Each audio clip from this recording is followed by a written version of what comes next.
Quero que abram as suas Bíblias no capítulo 24 de São Mateus. O capítulo 24 de Mateus, começando com o versículo 36.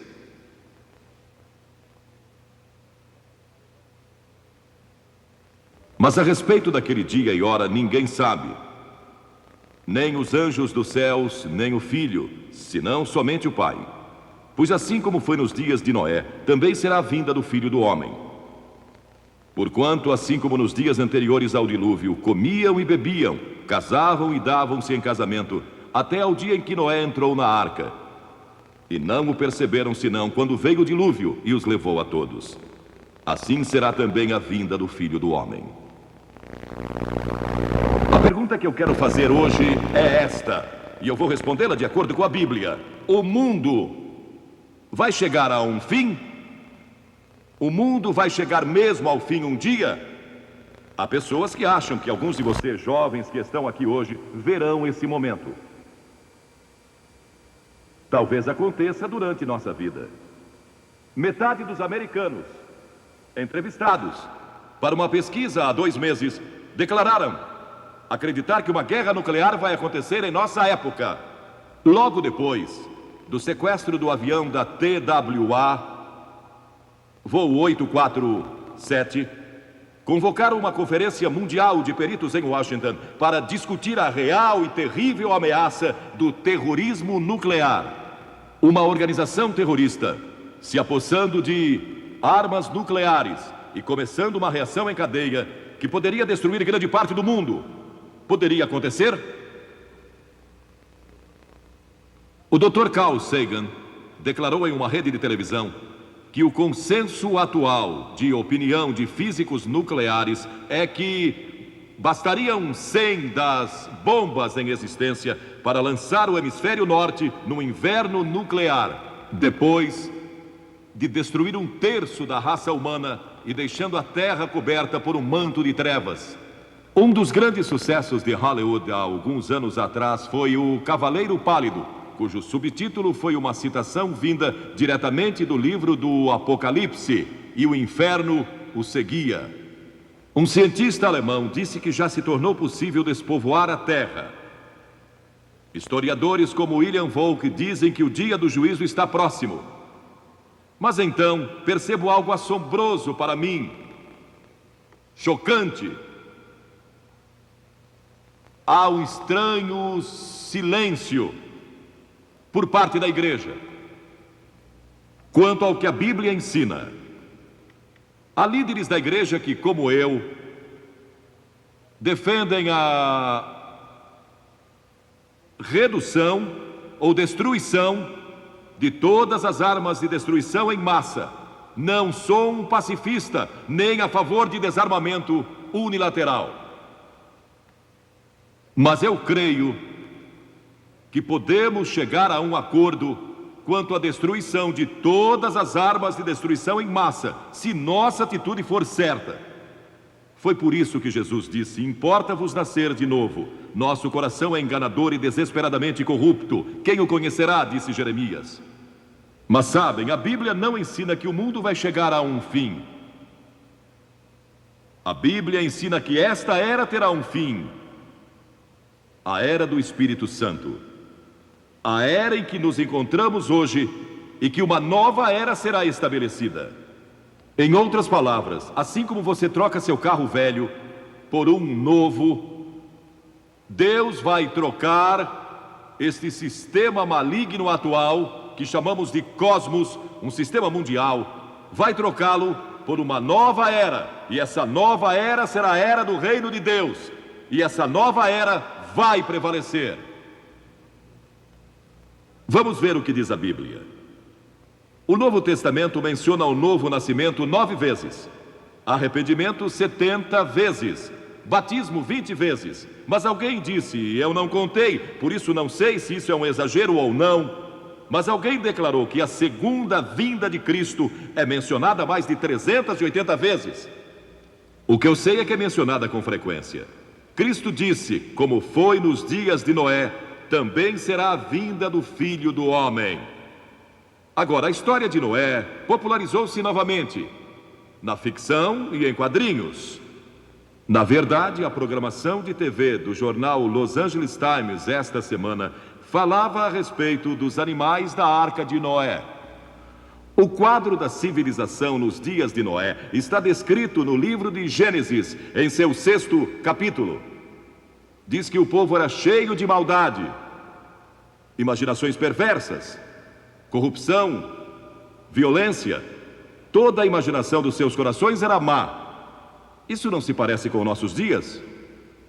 Não podemos deixar de imaginar maldade quando assistimos muito à televisão e vemos tanta violência e crime, e lemos a respeito de crimes em nossos jornais todos os dias, pessoas que são assaltadas e assassinadas e roubadas e tudo mais o que acontece.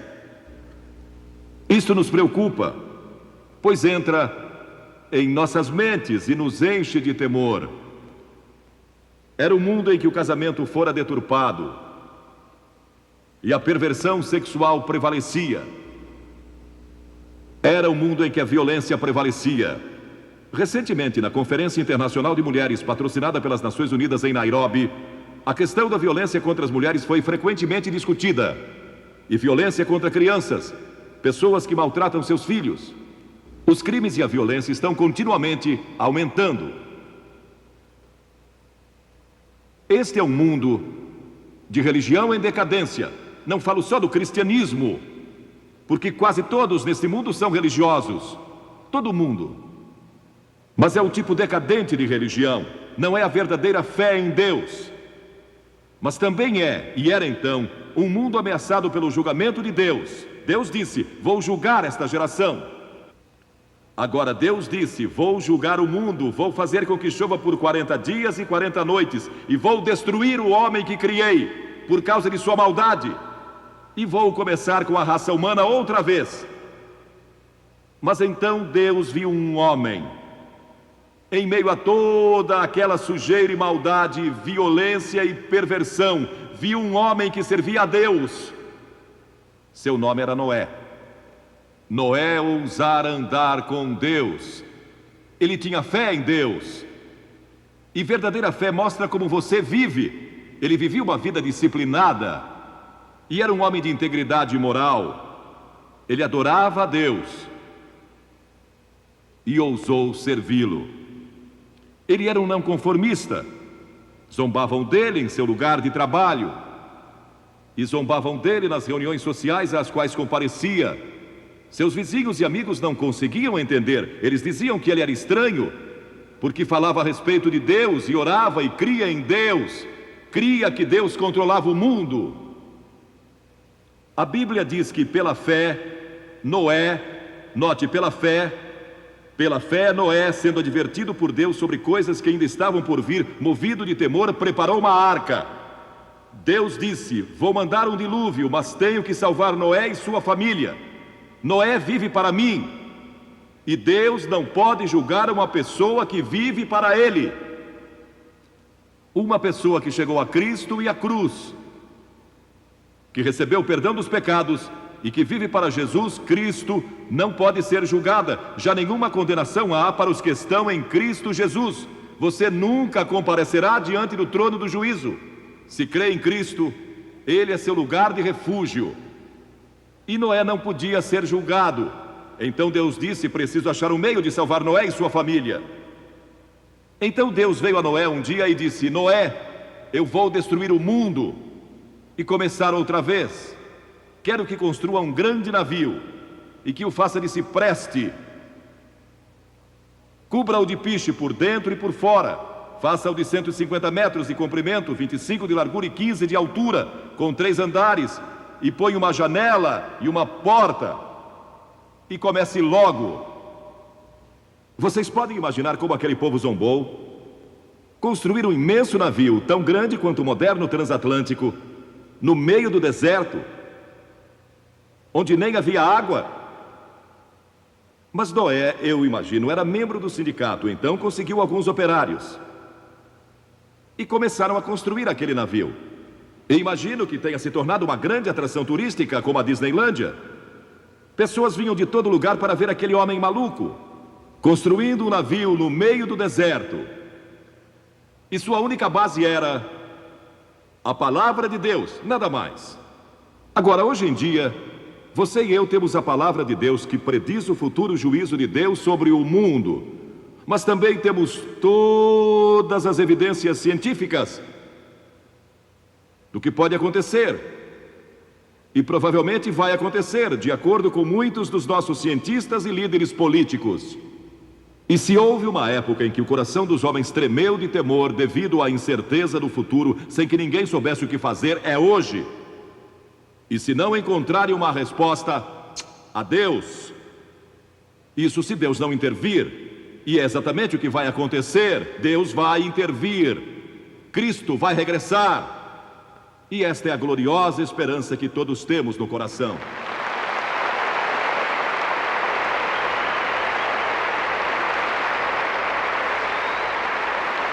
Mas durante todo aquele tempo Noé pregou. Ele trabalhava e pregava. A Bíblia diz que ele foi um pregador da justiça, pregou arrependimento. Ele clamava ao povo que se arrependesse e se voltasse para Deus, porque o dilúvio era iminente. Eles nunca ouviram falar de um dilúvio, nunca tiveram um antes. E os meteorologistas o desmentiam constantemente. Não há qualquer sinal de chuva, nenhum sinal de um dilúvio. Ele é um tolo, não sabe do que está falando, isso não é científico. E zombaram dele. E os carpinteiros que o ajudaram a construir aquele navio também não acreditavam nele. Trabalhavam pelo seu salário. Até mesmo a família de Noé achava difícil acreditar. Mas Noé não vacilou. E Deus não falou mais com ele por 120 anos. Pensem só nisso. Ele recebeu uma mensagem do Senhor e acreditou nela, aceitou-a pela fé. Isso mostra a extensão da sua fé. E 120 anos depois, ele ainda estava construindo aquele navio e finalmente o terminou. E quando terminou, Deus veio a ele e disse: Noé, vou dar ao mundo 7 dias mais. 7 dias mais para que se arrependam. Mas depois disso, o julgamento vai se abater. A Bíblia adverte que o mundo vai sofrer um julgamento. Mas a esperança no horizonte é a ressurreição de Cristo e o seu prometido regresso. Foi a esperança dos profetas. Isaías 66 declara que o Senhor vai voltar em fogo e os seus carros como um torvelinho para tornar a sua ira em furor. E há tantas passagens do Novo Testamento que eu levaria horas lendo-as para vocês. Cristo disse: vou preparar-vos lugar, e quando eu for e vos preparar lugar, voltarei, e vos receberei para mim mesmo, para que onde eu estou estejais vós também. Um dos programas de televisão mais populares dos Estados Unidos alguns anos atrás foi Caminho para o Céu. Mas o único caminho para o céu nesta Bíblia é Jesus Cristo. Ele providenciou um caminho para o céu, providenciou um meio de salvação. Ele disse: eu sou o caminho, eu sou o caminho, eu sou a verdade, eu sou a vida. Podem imaginar alguém se levantando e dizendo que é o caminho e que ninguém pode ir a Deus exceto por Ele? Podem imaginar alguém dizendo: eu sou a personificação de toda a verdade. Toda a verdade científica, toda a verdade psicológica, a personificação de toda a verdade moral e religiosa. Só pode ser um louco. Ou ele é mentiroso, um louco, ou é quem declarou ser. E esta é a decisão que você precisa tomar. Se Jesus Cristo é quem declarou ser o Filho de Deus e o único caminho de salvação, o único meio de escape do julgamento vindouro, então é melhor achar o caminho para Ele, e logo, ainda hoje. Não espere, porque ninguém sabe quando nossa hora vai chegar, porque o fim do mundo para você pode ser hoje à noite, no momento em que você morrer. Esse momento vai marcar o fim do mundo para você. E isso pode ser a qualquer momento, mas para toda a população do mundo não vai ser da forma como alguns cientistas pensam, porque eles não levam Deus em consideração. E Ele é um Deus de amor e misericórdia, Ele é um Deus de compaixão, mas também é um Deus de julgamento. Mas vai haver pessoas que serão salvas de toda essa confusão, e Deus vai edificar um novo mundo e um novo reino. E esse dia vai chegar, tão certo como eu estou aqui. Varões galileus, por que estáis olhando para as alturas? Quando os discípulos viram a Jesus ascendendo aos céus com lágrimas nos olhos, porque o seu mestre estava indo embora, 2 homens vestidos de branco surgiram e lhes disseram: varões galileus, por que estáis olhando para as alturas? Esse Jesus que dentre vós foi assunto ao céu, assim virá do modo como viste subir, ele vai regressar. Quando Cristo vai voltar? Não sabemos. Diz: daquele dia e hora ninguém sabe, nem os anjos do céu, nem o Filho, senão somente o Pai. Mas Cristo disse: estejam preparados, porque na hora em que menos esperarem, o Filho do Homem vai voltar. Você está preparado? Está preparado? Fique em silêncio por um momento e pense nisso. Está preparado? Em Amós 4 lemos: prepara-te para te encontrares com o teu Deus. Você diz: o que devo fazer para estar preparado? Já fui batizado, pertenço à igreja. Não é disso que estou falando. Isso é ótimo, é necessário. Mas você realmente recebeu Cristo em seu coração como Senhor e Mestre? Você se arrependeu? Arrependeu-se dos seus pecados? Arrepender-se significa mudar de direção, mudar sua vida, suas atitudes, a respeito de Deus, de si mesmo e dos outros. Significa um novo estilo de vida sob o senhorio de Jesus Cristo. Significa amar os oprimidos. Você vai ter um novo poder para amar pessoas de outra raça. Significa que Deus vai entrar em sua vida, na pessoa do Espírito Santo, dando-lhe poder para amar e ter paz interior e ter propósito e significado na vida. Significa céu nesta vida, bem como na vida futura. Significa que Deus vai ajudá-lo em seu casamento. E para vocês jovens, Ele vai ajudá-los a escolher a pessoa certa para se casarem. Há tantas coisas que vão lhe acontecer quando você aceitar a Cristo. Isso é arrependimento, é mudança. E você vai ter que deixar muitas coisas erradas em sua vida. Deixá-las. Tem que pagar um preço. Não é fácil. E não estamos oferecendo uma graça barata e conversão fácil e seguir a Cristo sem sacrifício. Jesus disse: quem quiser vir após mim, negue-se a si mesmo e tome a sua cruz. Não vai ser fácil. Paulo disse que todos que quiserem viver piedosamente em Cristo Jesus serão perseguidos. Você será rejeitado por muitas pessoas do mundo. Muitos não vão entender e vão zombar de você como zombaram de Noé.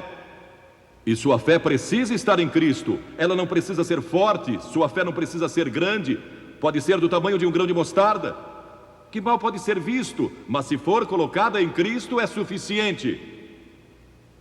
Então você se arrepende e crê e entrega sua vida a Cristo. Está pronto? Está preparado? Você veio a esta reunião hoje provavelmente pensando que vai viver muitos anos, mas você não sabe. Na Inglaterra, no ano passado, uma mulher estava a caminho do estádio e tinha resolvido que naquela noite ia se decidir e entregar sua vida a Cristo, mas teve um ataque cardíaco a caminho do estádio e morreu. Espero e oro que ela tenha tomado uma decisão nos últimos momentos de vida. Não espere, tome sua decisão agora. Talvez nunca mais vejamos algo assim no sul da Califórnia. Talvez nunca mais haja um momento em que você esteja tão perto do reino de Deus como hoje. Em outra cidade da Inglaterra, no mês passado, soube de um homem que foi morto num acidente de carro, e isso depois de entregar sua vida a Cristo uma semana antes. E sei que ele está muito grato agora por ter tomado aquela importante decisão por Cristo. Soube de uma menina de 5 anos de idade que ia visitar seus avós e ia viajar sozinha de avião pela primeira vez.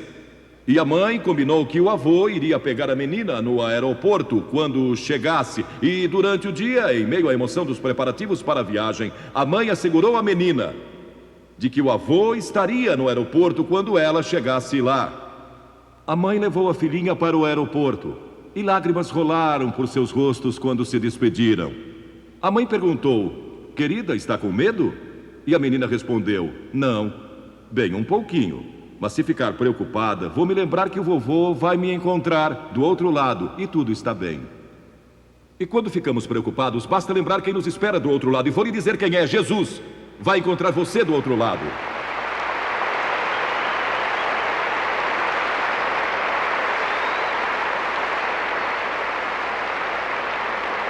Você pode se decidir hoje. De Sheffield, na Inglaterra, no mês passado, uma senhora me escreveu que há um ano atrás seu casamento de 21 anos estava se desmoronando. Os papéis do divórcio estavam assinados, o marido estava nas passeatas da greve dos mineiros e a família tinha que viver do seu salário de enfermeira. E ela estava tendo um caso com outro homem. Sua filha estava tendo sérios problemas emocionais por causa de desemprego e da situação familiar. O filho de 13 anos já estava envolvido em crimes.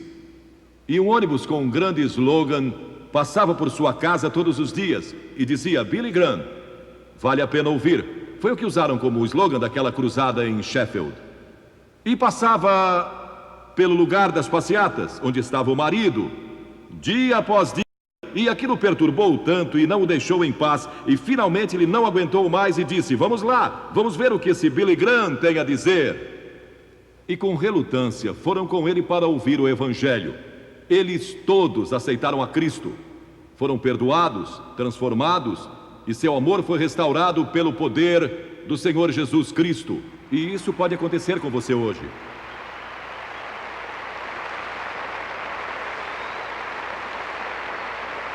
E ela disse algo muito interessante. Ela disse: obrigada por ter dado sua vida a Cristo há anos atrás e por ter vindo aqui para salvar nossa família, que estava à beira da destruição total. Uma mulher aqui veio para rededicar sua vida a Deus, para que Ele a ajudasse a vencer a amargura que tinha contra seu marido, que a abandonou, e então voltou sem sequer pedir perdão. E enquanto estava sendo aconselhada, ela olhou por cima do ombro do conselheiro para esta parte do estádio e, assombrada, disse: lá está meu marido. Ele veio à reunião, ouviu a mensagem e entregou a sua vida a Jesus Cristo. E eles saíram do estádio com os braços em volta um do outro. Isso é o que Cristo pode fazer.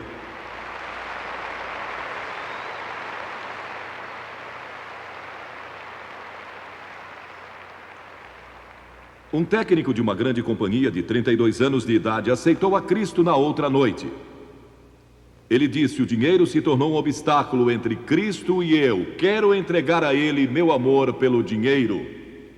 Quero que Ele seja o Senhor da minha vida. E um estudante da universidade aqui disse: vi todos esses cristãos que pareciam tão felizes e pensei: algo está faltando na minha vida. Vou até o estádio para ver o que é. E ele veio e encontrou em Jesus Cristo como seu Salvador e Senhor. Um jovem de 21 anos, que nasceu na China e cresceu na Coreia, veio esta semana ao estádio aqui em Anaheim e deu sua vida a Cristo e disse: eu devia ter feito isso anos atrás, mas eu não sabia. E eu podia contar história após história, temos pilhas delas, de conselheiros relatando o que está acontecendo aqui e agora e que pode acontecer com você hoje. Você diz: Billy, você tem convidado as pessoas a virem à frente para tomarem uma decisão, mas não pode fazer isso com todo esse povo aqui. O que vai fazer? Pois vou explicar, tudo está planejado. Vou pedir que ninguém saia deste estádio agora. Isto é muito importante. Vamos fazer silêncio. Todos quietos. Eu peço às pessoas que venham publicamente, porque toda pessoa a quem Jesus chamou, Ele a chamou em público. Ele disse: se você não está pronto a me confessar diante dos homens, tampouco eu o confessarei diante do meu Pai que está nos céus. A única exceção a isso teria sido Nicodemos. Não sei ao certo se aquela foi a noite em que ele tomou sua decisão. Ele foi ver Jesus à noite. Mas todos os outros a quem Jesus chamou, Ele o fez publicamente diante de todos. Vou pedir que você tome uma decisão por Cristo diante de todos. Hoje. Não vou pedir que venha até aqui à frente, como fizemos nas outras noites. Aqui não há lugar. Mas vou pedir que faça algo que talvez seja ainda mais difícil, e espero que seja, pois quanto mais difícil, mais vai significar. Vou pedir que curve a cabeça e que ore em silêncio. Ore pela pessoa à sua esquerda e à sua direita, e atrás de você e à sua frente. E então vou pedir que cada pessoa aqui que não tem certeza se já nasceu de novo, não tem certeza do perdão dos pecados, não sabe se vai ao céu quando morrer, e quer ter a certeza, quer abrir seu coração e deixar Cristo entrar, e está pronto a se arrepender dos seus pecados e recebê-lo pela fé como Salvador e Senhor. Ele disse que a todos quantos o receberam, deu-lhes o poder de serem feitos filhos de Deus, aos que creem no seu nome. Se com a boca confessarmos a Jesus como Senhor e no coração crermos que Deus o ressuscitou dos mortos, seremos salvos. Vou pedir que se levante onde está, como um testemunho silencioso. Levante-se e fique de pé por um pouco. E então vamos todos orar juntos daqui a alguns momentos. Eu tenho uma palavra especial para você e vou orar com você. E então pode sentar-se outra vez. Mas vou pedir que se levante onde estiver, centenas de vocês, milhares talvez. Levantem-se. Onde estiverem, ali em cima, nas arquibancadas, não aplaudam, por favor. Se tomou a decisão, levante-se onde você estiver.